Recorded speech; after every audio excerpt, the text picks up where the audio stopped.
बिस्मिल्लाहिर्रहमानिर्रहीम, अस्सलाम वालेकुम। टारगेट 7 के साथ मैं हूं एतजाज नकी और मेरे साथ मौजूद हैं सज्जाद तरीन साहब। दुआ गो हैं कि अल्लाह ताला मोहम्मद व आले मोहम्मद अलैहिस्सलाम के सदक़े में तमाम आलम इंसानियत को कोरोना की मुज़ी वबा से निजात अता फरमाए।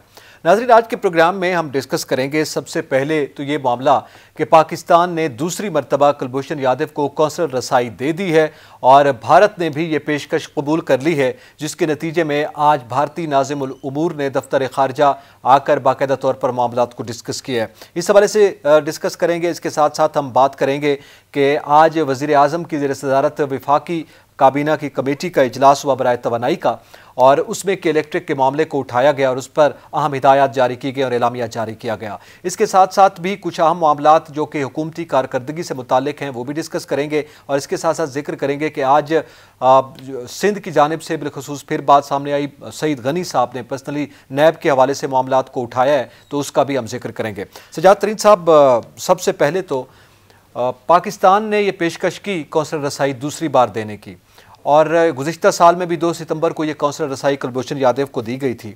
अब कहा यह जा रहा है कि जो इंटरनेशनल कोर्ट ऑफ जस्टिस थी उसमें कौंसलर रसाई देने का मामला तो था, मगर उसमें कोई तादाद या गिनती का जिक्र नहीं किया गया। तो ये आज वज़ीर ख़ारजा ने भी इसका इजहार किया है एक गुफ्तगू में कि पाकिस्तान जो है वो एक मुस्बत रवैया अपनाना चाहता है और दुनिया के सामने है कि हमने दूसरी मरतबा कौंसलर रसाई दी है। कैसा है ये फैसला? देखें जी, मैं आपको अर्ज़ करूं कि पाकिस्तान ये चाह रहा है कि जो इंडिया हमारे ख़िलाफ़ प्रोपेगेंडा करता है उस प्रोपेगेंडा का जवाब दिया जाए। कुलभूषण यादव जो है ये दहशतगर्दी में मुलव्वस था, ये पकड़ा गया, इसने सारे एतराफ़ी बयान दे दिए और हर चीज़ तमाम सबूत के साथ जो है इसके ख़िलाफ़ केस चलाया गया, इसको वहाँ से सज़ा हो गई। अब ये उस सज़ा के ख़िलाफ़ अपील का एक हक़ रखता है। पाकिस्तान की ये कोशिश थी कि एक कौंसल रसाई के हवाले से जो बहुत प्रोपेगेंडा कर रहे थे जी हमें कौंसल रसाई नहीं दी जा रही, उस पर इनको कौंसल रसाई फराहम कर दी गई है। अब इससे पहले आपको याद होगा इसकी वालदा और इसकी बीवी आई थी, उनकी मुलाकात कराई गई थी, और पाकिस्तान ये चाहता है कि दुनिया को ये बताए कि पाकिस्तान के बारे में इंडिया जो मनफी प्रोपेगेंडा करता है उसका तोड़ किया जाए, और पाकिस्तान उस तरह नई पॉलिसी अपनाता जिस तरह इंडिया कहता है। ये उसका मैं समझता हूँ एक बेहतरीन तोड़ किया है पाकिस्तान ने।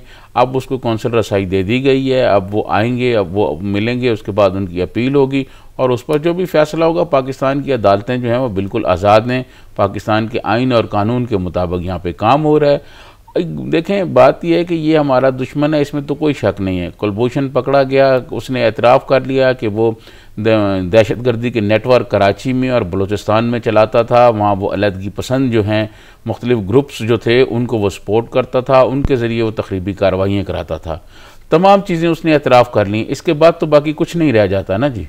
अच्छा, जाहिर है उसके हवाले से पाकिस्तान को ये हक हासिल है, किसी भी मुल्क को ये हक हासिल है कि जब एतराफ़ हो तो उसके बाद तो वो अपने मुल्क के कानून के मुताबिक सज़ा दे सकता है। अब जाहिर है पाकिस्तान भी उसी जानिब आगे बढ़ेगा। कौंसलर रसाई का कितनी हद तक आप समझते हैं कि वो फ़ायदा हो सकता है? जो इस पर तनकीद भी आमतौर पर सामने आती है, तो क्या कोई फ़ायदा उसको हो सकता है इस हवाले से, या पाकिस्तान के जो इंटरनेशनल कोर्ट ऑफ जस्टिस में गए और कौंसलर रसाई मांगी, उससे इस केस पर कोई फ़र्क पड़ सकता है? देखें, बात यह है कि वो उसको अपना कोई पॉइंट ऑफ व्यू बताएंगे, उस पॉइंट ऑफ व्यू के तहत वो जो एक आगे केस करना चाहते हैं, आगे अपील करना चाहते हैं, वो उस सिलसिले में उससे बातचीत की जाएगी, उससे मशावरत की जाएगी, उसको बताया जाएगा।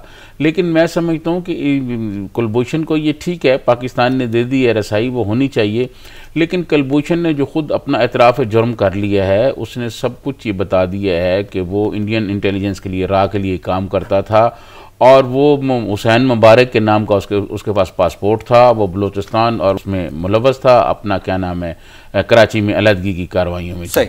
इस हवाले से गुफ्तगू करने के लिए हमारे साथ लाइन पर मौजूद है मारूफ तज्जियाकार हैं मारिया सुल्तान साहबा। बहुत शुक्रिया वक्त देने का मारिया साहबा। पाकिस्तान ने यह पेशकश की कौंसलर रसाई, दूसरी बार कौंसलर रसाई दे दी है कुलभूषण यादव को, आपके इल्म में है, और यह पेशकश भारत ने भी कबूल कर ली। अब मामला तय किए जा रहे हैं। आप क्या समझती हैं ये कौंसलर रसाई देने का मामला इंटरनेशनली अगर देखा जाए, सफारती लिहाज से भी देखा जाए, तो पाकिस्तान के हक में कितना पॉजिटिव है?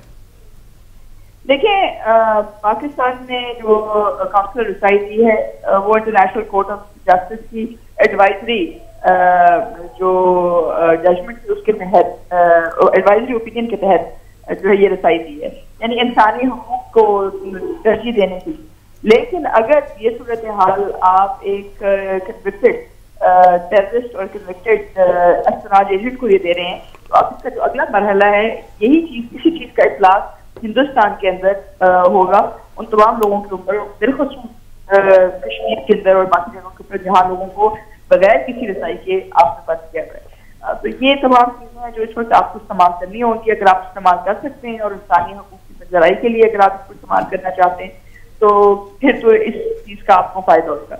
लेकिन अगर आप इसको एक फर्द वाहिद के लिए या एक इंडिपेंडेंट केस के तौर पर सिर्फ देखते हैं तो उसमें जो इसका इफेक्ट है वो लिमिटेड वैल्यू का है, क्योंकि ऑलरेडी आपकी जो कोर्ट है वो इसको कर चुकी है और इसके बाद जो इनके पास इस वक्त जो दो ऑप्शन है, एक तो यही है कि वो सुप्रीम कोर्ट से लें या दूसरा ये है कि प्रेसिडेंट ऑफ पाकिस्तान से क्लेमेंसी लें।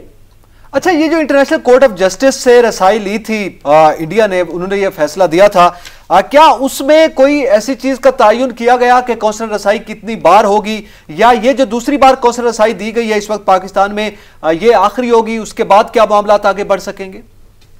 देखिए, काउंसिल रसाई जो है आप इंसानी हकूक की बुनियाद के ऊपर देते। अगर आपको याद हो, बशर यादेव ने पाकिस्तान के अंदर जिस वक्त वो दाखिल हुए वो हिंदुस्तानी पासपोर्ट के ऊपर नहीं हुए थे, बल्कि वो ईरानी पासपोर्ट के ऊपर दाखिल हुए, जो बाद में आपको आपके मुख्तलिफ अदारों की वजह से और उनकी अपने इतराकी बयानों की वजह से बात बात हुई तो दर हकीकत हिंदुस्तानी और हिंदुस्तानी जो पासपोर्ट इनके पास था उसके ऊपर भी एक और नाम मौजूद था। तो ये वो तमाम चीजें हैं जिसकी वजह से जो हिंदुस्तान की इंटेलिजेंस एजेंसी उनका जो किरदार पाकिस्तान में उसको ना सिर्फ उसने वादे किया, लेकिन बैन अवी असूलों के मुताबिक जासूसी और खासतौर पर जासूसी एक तरफ और सबवर्शन और दहशतगर्दी में अगर आप जो मुलविस हो तो उसके जो इम्पैक्ट है वो बहुत मुख्तलिफ है। डॉक्टर मारिया, आपके पास ये जो है ना, ये आपके पास जगह मौजूद नहीं है जिसके तहत ये काउंसलर रसाई है ये किसी तरह आपकी जजमेंट के ऊपर या आपकी सबवर्शन के ऊपर असरअंदाज करते हैं। डॉक्टर मारिया सुल्तान, एक जानिब से राय ये है कि ये जो कौंसल रसाई का ड्रामा रचाया गया है और इंटरनेशनल कोर्ट में ये जो गए हैं सिर्फ ये टाइम गुजारने के लिए गए हैं कि ताकि टाइम जो है ये गुजरता रहे और इनके इंडिया की कोई मकासद नहीं है, इस पर आप क्या कहेंगी?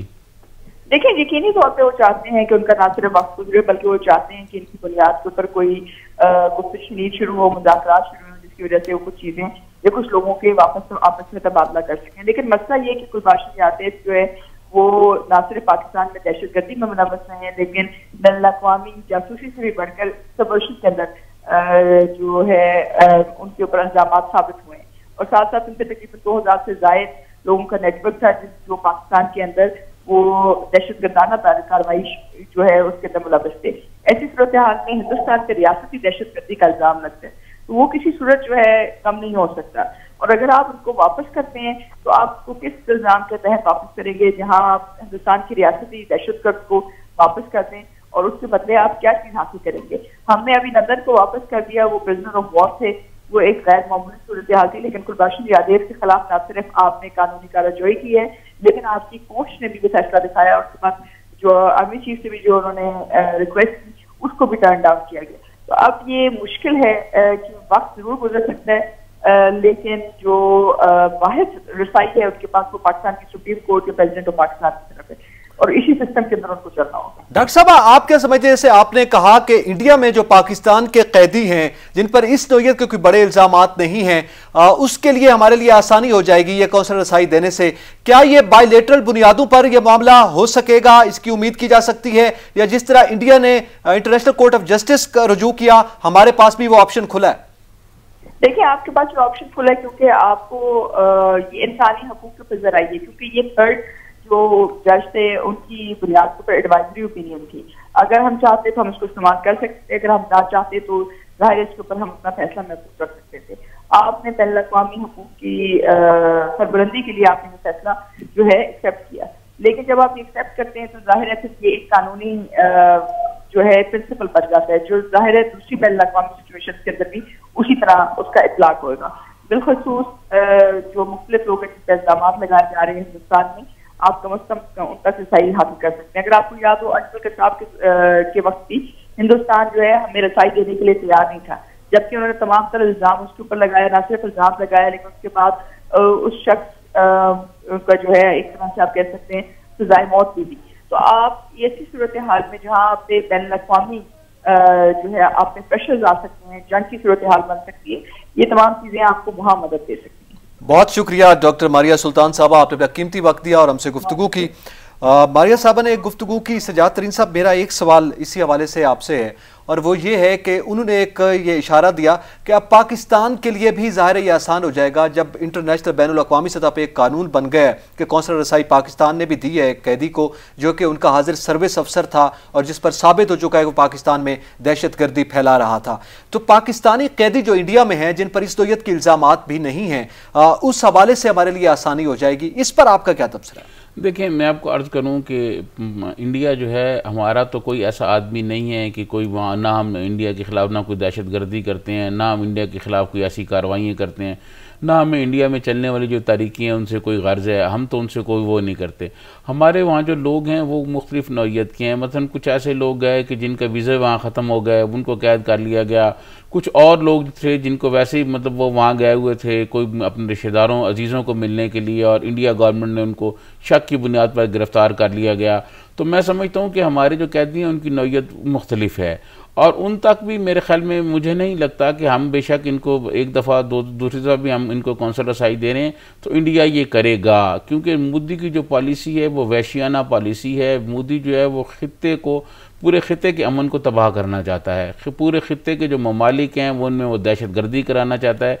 वो ज़हनी तौर पर जो है ना एक इंतहा पसंद आदमी है, तो उससे किसी किस्म की खैर की तवक्को मेरा नहीं ख्याल रखी जाए। हम जो मर्जियाँ करते रहें उनके लिए। आपने माजी में भी देख लिया होगा, हम करतारपुर खोल के बैठे हुए हैं, उनके लिए सब कुछ करते रहे हैं। हम उनको यहाँ वेलकम करने के लिए तैयारियाँ कर रहे थे और वो उन्होंने कश्मीर के साथ क्या किया, वो LOC पर क्या करते हैं। तो मैं समझता हूँ कि इंडिया जो है उससे हम नहीं कोई खैर की तवक्को रख सकते कि पाकिस्तान के जो कैदी हैं, एक तो पाकिस्तान के जो कैदी हैं उनकी वो वाली नौइयत नहीं है जो गुलभूषण की है, तो दूसरी नौइयत के जो लोग जिनके वीज़े ख़त्म हो गए, जो रिश्तेदारों को मिलने गए या और कोई इंडिया ने उनको बना के अपने कैदी किए हुए हैं, मेरा नहीं ख्याल कि इसके बाद जो इंडिया है वो उनको कौंसल रसाई देगा जी। अच्छा चलें जी, ये तो जाहिर है अब आने वाले दिनों में मजीद देखा जाएगा और पाकिस्तान का फैसला कितनी हद तक आलमी सतह पर सफारती लिहाज से बिलखसूस एक इम्पैक्ट डालेगा कि हमने इंसानी हकूक़ की बुनियाद पर बहरहाल कौंसल रसाई दी है, जो कि हम पर ज़रूरी नहीं था। उस फैसले के बाद भी जो इंटरनेशनल कोर्ट ऑफ जस्टिस में आया ज़रूरी नहीं था, मगर उसके बावजूद भी हमने ये किया और जाहिर है उसके बाद उसके असरात जो हैं वो खित्ते पर मुस्बत पड़ने चाहिए। कम से कम पाकिस्तान का जो चेहरा है वो खासा रोशन हुआ है और इंडिया का चेहरा जो है वो ज़रूर डैमेज होगा। इसके साथ साथ जरा बात करते हैं, आज आपके इल्म में है वज़ीर आज़म की ज़ेर सदारत काबीना कमेटी बराए तवानाई का इजलास हुआ है। के इलेक्ट्रिक का मामला हल हो गया है। हम रोज़ाना इस पर बात कर रहे थे, कराची से रोज़ाना ये खबरें आ रही थी कि के इलेक्ट्रिक की जो मनमानी है वहाँ पे जारी है, लोड शेडिंग में इजाफा हुआ है। आज वज़ीर आज़म ने हिदायत जारी की है कुछ वफाकी वज़रा को भी खुसूसी तौर पर कि ये मामला हल किया जाए और फिर जो सारफीन है उन पर बोझ भी नहीं डाला जाएगा। ओवर बिलिंग का जो इल्ज़ाम आयद किया गया वहाँ के सारफीन पर, उन्होंने भी ये कहा है कि वो इजाफी बिल अदा नहीं करेंगे जब तक कोई फैसला सामने नहीं आता। तो एक अच्छी पेशरफ्त हुई आज। देखिए, मैं आपको अर्ज़ करूं कि बात यह है कि वहाँ पर मिसमैनेजमेंट बहुत ज़्यादा हो रही है, लोग बहुत परेशान हैं। तो मुझे तो कल भी बहुत हैरत हो रही थी जब हम कैबिनेट के हवाले से बात कर रहे थे तो प्राइम मिनिस्टर ने आज किया, आज भी बज़ाहिर कोई ऐसा फ़ैसला नहीं हुआ। मेरी वहाँ बात हुई है के इलेक्ट्रिक के लोगों से, उनके सरबराह ने तो टीवी पे आके ये कहा है कि अभी 1 साल लग सकता है सूरत हाल बेहतर होने में। मैं ये समझता हूँ कि ये जो मुआहदा है, जो के इलेक्ट्रिक के साथ हमारा मुआहदा है और जिस मुआहदे के तहत हमने दिया है उस पर नज़रसानी करनी चाहिए, उसे फिर रिविज़िट करना चाहिए। इस तरह काम नहीं चल सकता। कराची के लोग बहुत मुश्किलात का शिकार हैं, बहुत परेशानी है। 18 घंटे लोड शेडिंग हो रही है, पानी नहीं मिल रहा और मैं समझता हूँ कि अभी भी ये तो फौरी तौर पर एक्शन होना चाहिए, इसमें कोई गुंजाइश नहीं है क्योंकि बहुत गर्मी है कराची में। यही वजह है कि आपको पता है कि डॉक्टर आमिर लियाकत ने आज कहा है, अपना समाजी राब्तों की जो वेबसाइट है उस पर उन्होंने कहा जी मैंने तो वज़ीर आज़म से मुलाकात करनी और इस्तीफ़ा दे देना है। उन्होंने कहा है कि जी मैं अपने हल्के के अवाम को तड़पता नहीं देख सकता। देखें, 18 घंटे अगर लोड शेडिंग ना हो और मौसम भी इतना गर्म हो और पानी भी ना हो तो वहाँ ज़िंदगी का कैसे तसव्वुर किया जा सकता है। फिर कोरोना है, लोग बाहर नहीं निकल सकते, बच्चे हैं, छोटे छोटे ख़वातीन हैं, तो वो सारे उनके साथ बहुत नाइंसाफ़ियाँ हो रही हैं। मैं ये समझता हूँ कि इस पर जो है अभी ये सोचना नहीं चाहिए कि 2-4 दिन और देखते हैं, या अभी ये फौरी तौर पर एक्शन होना चाहिए। और जो के इलेक्ट्रिक के साथ जो मुआहदा हुआ है उस मुआहदे पर नज़रसानी की अब ज़रूरत है जी। इसके अलावा मैं नहीं समझता कि हालात बेहतर हो सकेंगे। कराची की जो तारें हैं उनको ठीक करने की ज़रूरत है, और ये के इलेक्ट्रिक से ये पूछा जाए कि इन्होंने जो मुआहदा किया उसके बाद इन्होंने सर्विस क्यों नहीं बेहतर बनाई। जब इनके खिलाफ एक्शन नहीं होगा, इनको पकड़ा नहीं जाएगा, उस वक्त तक तो सूरत हाल बेहतर नहीं होगी ना जी। प्राइम मिनिस्टर जो मर्जी है कहते हैं एक्शन होगा, वज़रा को कहें। इससे पहले आप देखें असद उमर साहब वहां गए, गवर्नर साहब वहां गए, कोई वो टस से मस नहीं हुए, कोई लोड शेडिंग कम नहीं हुई, कुछ अवाम को जरा रिलीफ नहीं मिला। तो आप ये प्राइम मिनिस्टर भी अगर कहें और उसके बाद भी अवाम को अगर रिलीफ नहीं मिले तो फिर लोग तो और मतलब परेशान, उनकी परेशानियां और बढ़ जाएंगी जी। अच्छा, इसी पर आज जो गुफ्तगू हुई, नेपरा के स्पेशल सेक्रेटरी भी मौजूद थे, असद उमर साहब भी मौजूद थे, एमक्यूएम के अमीनुल हक साहब ने भी बड़ा इस पर शोर मचाया। इसी ने कहा कि सार्फिन के लिए 2.79 रुपए जो है वो फी यूनिट इजाफा किया जाए, जिस पर बहरहाल आज फैसला नहीं हुआ बल्कि रोक दिया गया कि नहीं, इजाफा नहीं किया जाएगा। एक तो ये डिमांड ईसीसी जो है वो कर रहा है, और फिर नेपरा की जानिब से जो जस्टिफिकेशन सामने आ रही हैं वो भी मेरे ख्याल में समझ से बालातर हैं। तो इस पे आज वज़ीर आज़म ने गो के कुछ फैसले ये किए हैं कि एक तो टैरिफ में इजाफा नहीं किया जाएगा और इसके साथ साथ फौरी तौर पर यह मसला हल किया जाए। मगर कैसे होगा, इस पर के इलेक्ट्रिक का एक वर्जन भी सामने आ चुका है, उस पर भी हम बात करेंगे। लेकिन यहां पे वक्त एक ब्रेक का, हमारे साथ रहिएगा।